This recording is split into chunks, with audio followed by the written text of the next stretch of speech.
Bringing you the rigs, the trucks, the laboratories, and offices, this is the Oil and Gas Contractors Connect podcast with your host, Ryan Ray.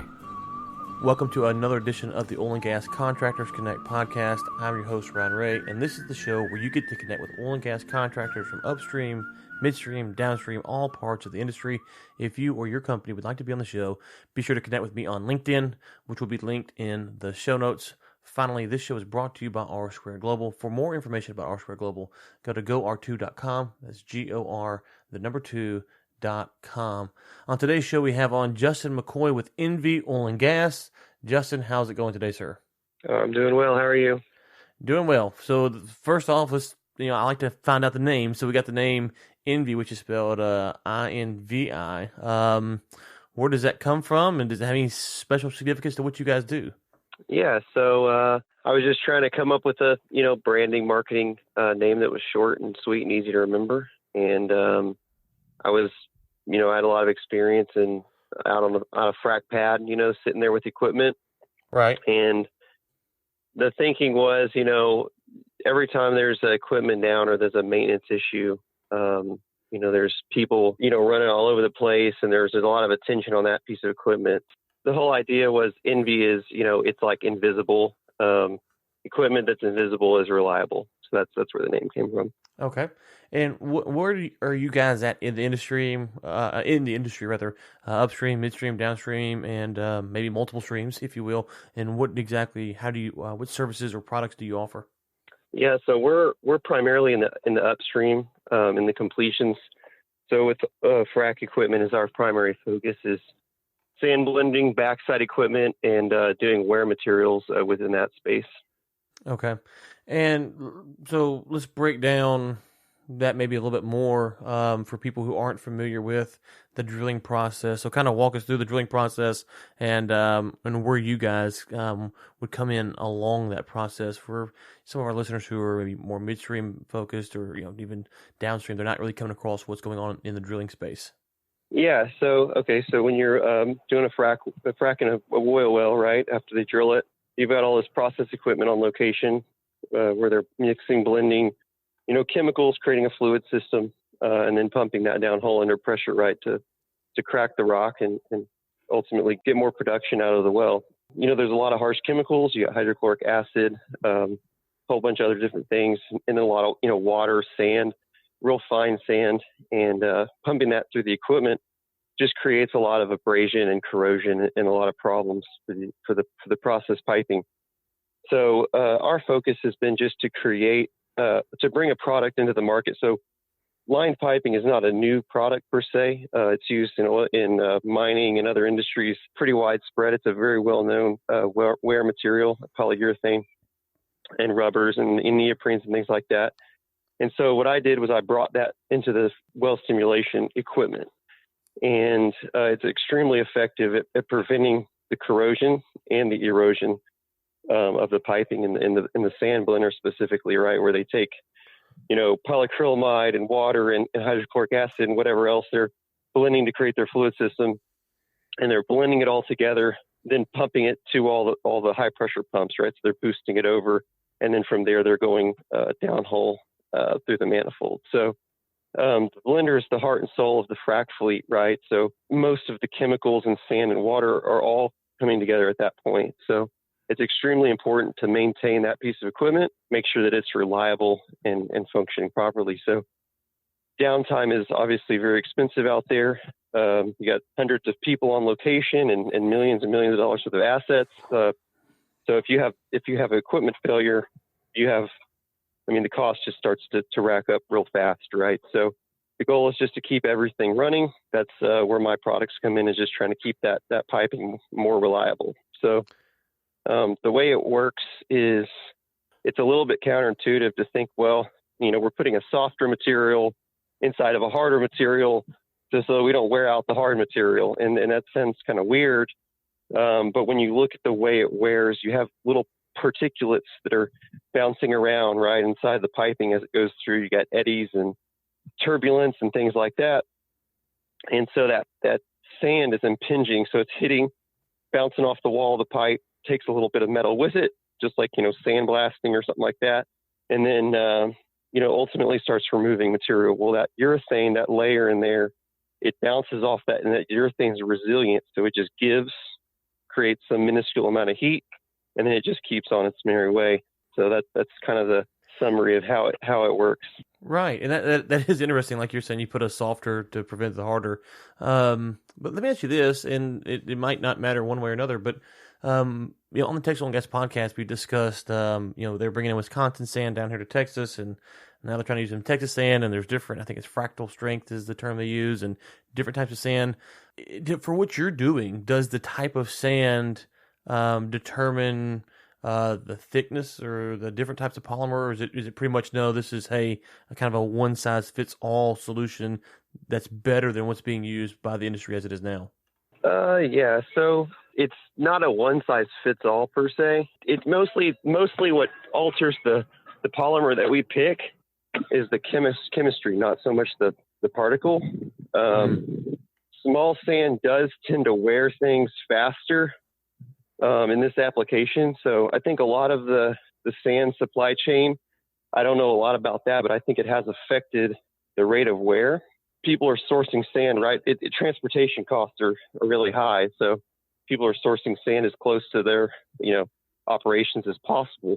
And so I think that's kind of driven the market towards more fine sand, especially like in the Permian Basin. So yeah, that is a factor, but mostly, so we have, you can make polyurethane into anything from something as hard as a golf ball to something that's just super pliable and soft, elastomer. So we have 28 different urethanes that we have available in our catalog, but we've down selected that to 3 specifically for frac mostly because of the hydrochloric acid. So there might be some better formulations as far as like preventing the wear and the abrasion, but they won't stand up to the hydrochloric and the high concentrations.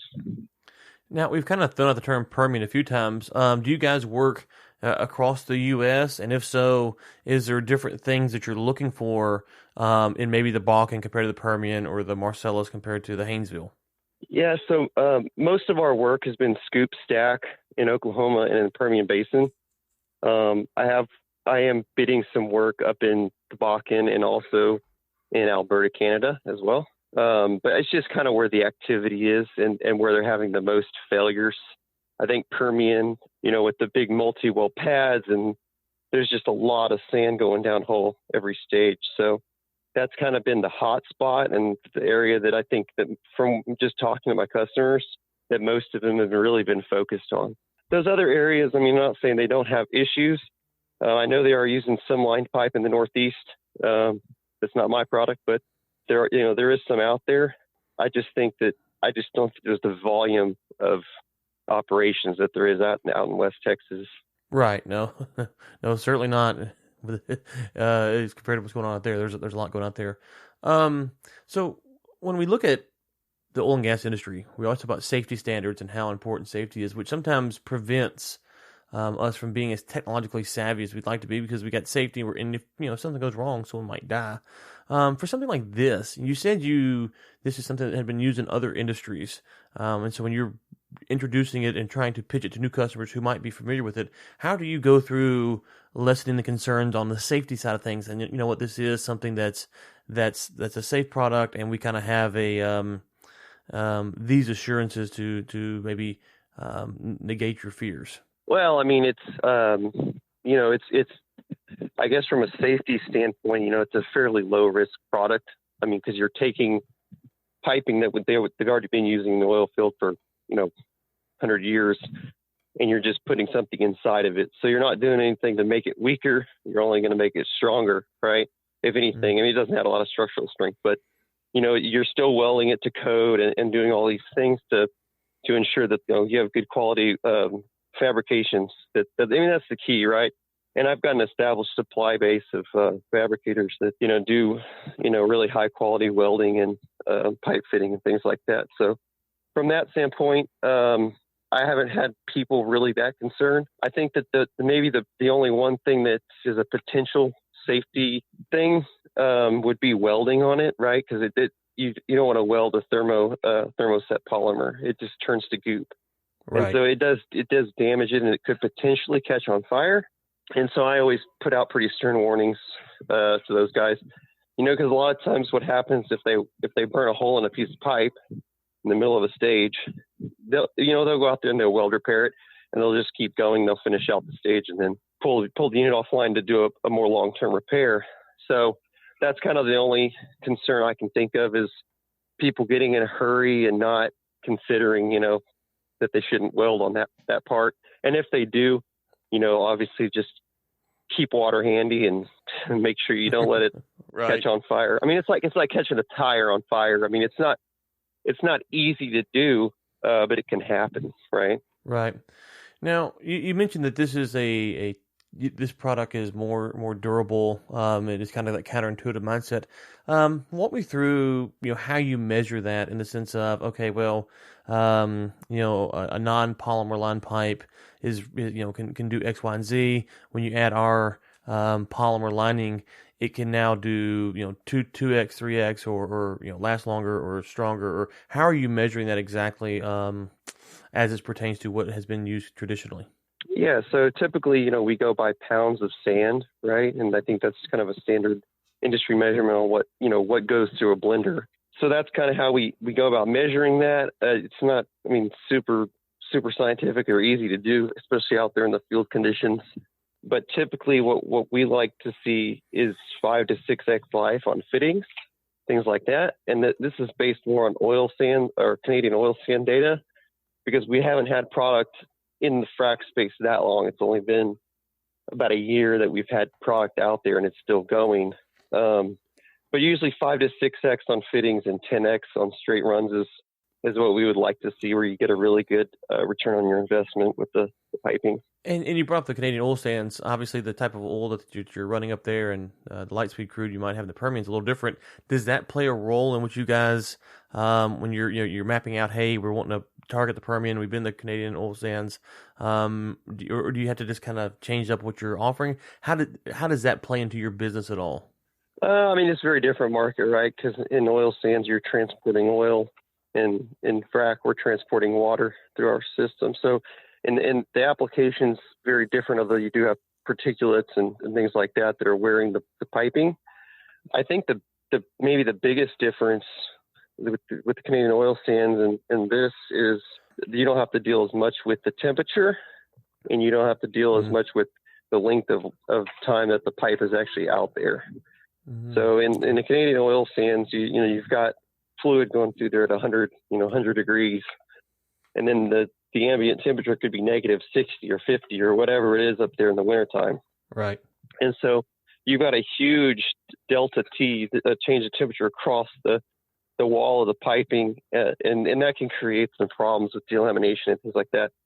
But in the frac space, equipment, a blender might last 7 or 8 years, so, and then it's going to get rebuilt or trashed or whatever.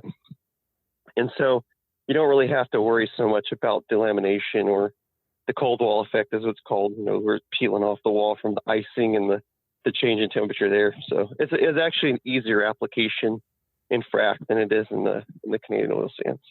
Interesting. Okay. Well, let me ask you this. I've tried to ask every guest this so far. In the oil and gas space, there's so much going on and so many things going on that sometimes there are things that we overlook or our clients might overlook, and we get into the project and we wake up one day and go, oh my gosh, we probably should have reminded them to take care of this a lot sooner.